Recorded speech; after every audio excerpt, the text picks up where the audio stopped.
Halo, perkenalkan nama saya Hesti Oktoviani.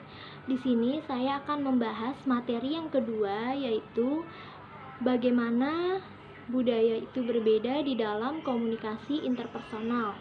Budaya tentu saja memiliki perbedaan di antara satu budaya dengan budaya lainnya. Akan tetapi, untuk tujuan komunikasi, perbedaan yang mungkin muncul pertama kali adalah perbedaan bahasa.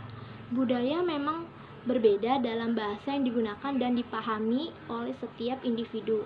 Perbedaan bahasa bukanlah salah satunya perbedaan antar budaya yang akan mempengaruhi komunikasi antar budaya tersebut, tapi masih ada nih beberapa faktor yang ikut serta menjadi perbedaan di dalam komunikasi antar budaya, yaitu power distance, yaitu kekuatan jarak, di mana ada dua macam, kekuatan budaya jarak rendah, kekuatan budaya jarak tinggi.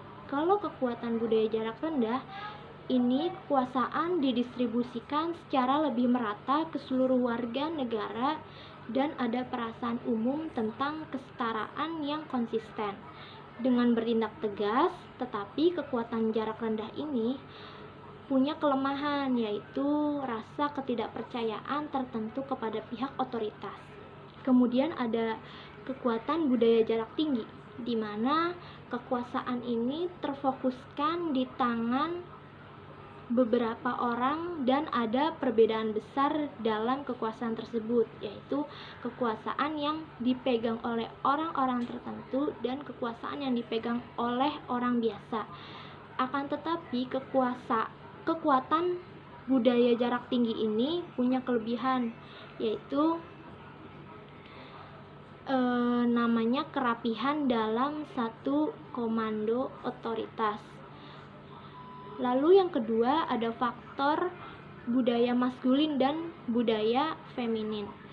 Budaya maskulin menekankan keberhasilan dan mensosialisasikan orang-orang mereka untuk menjadi tegas, ambisius, dan kompetitif. Anggota budaya maskulin lebih mungkin untuk menghadapi konflik secara langsung dan untuk bersaing secara kompeten melawan perbedaan apapun. Mereka lebih cenderung menekankan strategi konflik menang dan kalah. Lalu ada budaya feminin, di mana baik pria maupun wanita didorong untuk menjadi rendah hati, berorientasi untuk menjadi kualitas hidup yang baik dan lembut. Budaya feminin ini menekankan kualitas hidup dan mensosialisasikan anggota budaya feminin mereka juga.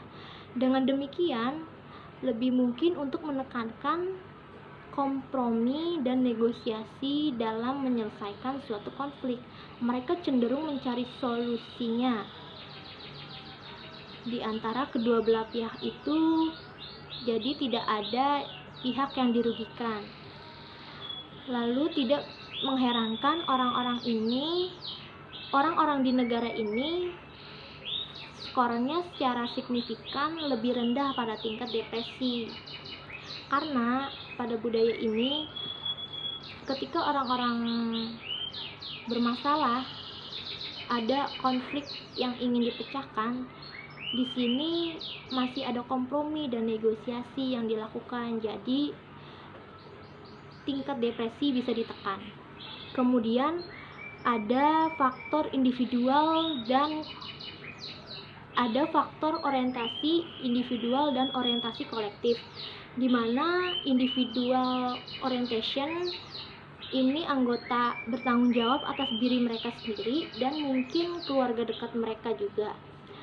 Kesuksesan diukur dengan sejauh mana dia melampaui anggota lain dari kelompoknya.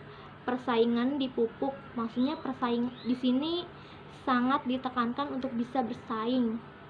Perbedaannya cenderung kurang penting dalam menghargai setiap orang.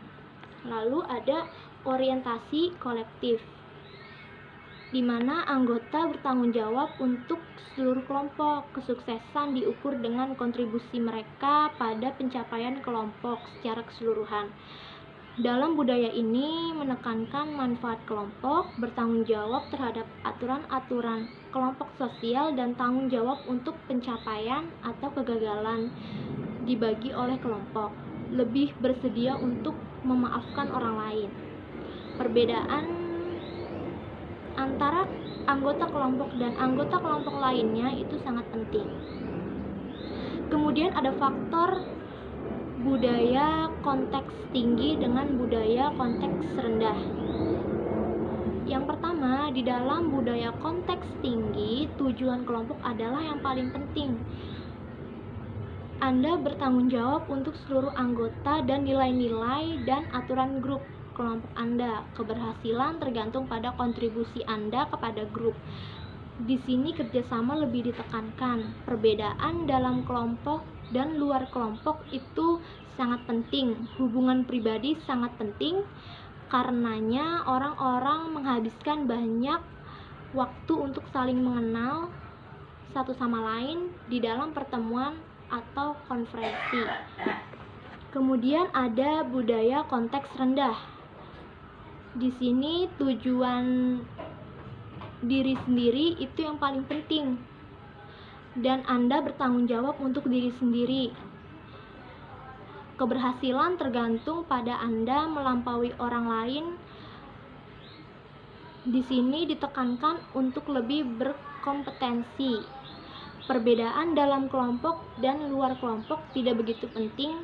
Hubungan pribadi kurang penting karena orang-orang di sini tuh punya sedikit waktunya untuk saling mengenal. Kalau yang budaya konteks tinggi kan dia punya banyak waktu dalam pertemuan, jadi dia bisa untuk saling mengenal. Kalau di sini dia menghabiskan untuk diri sendirinya aja gitu, jadi lebih kayak egois gitu jatuhnya. Nah, maka dari itu, ketika perbedaan sederhana ini tidak dipahami, kesalahpahaman antar budaya dapat dengan mudah terjadi.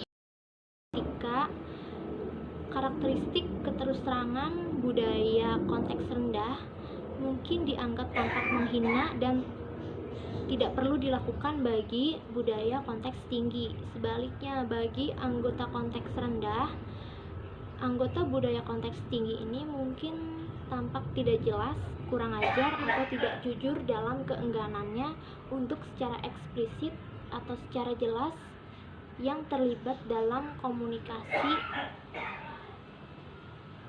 akan dianggap terbuka dan langsung. Materi selanjutnya akan disampaikan oleh Fadilah.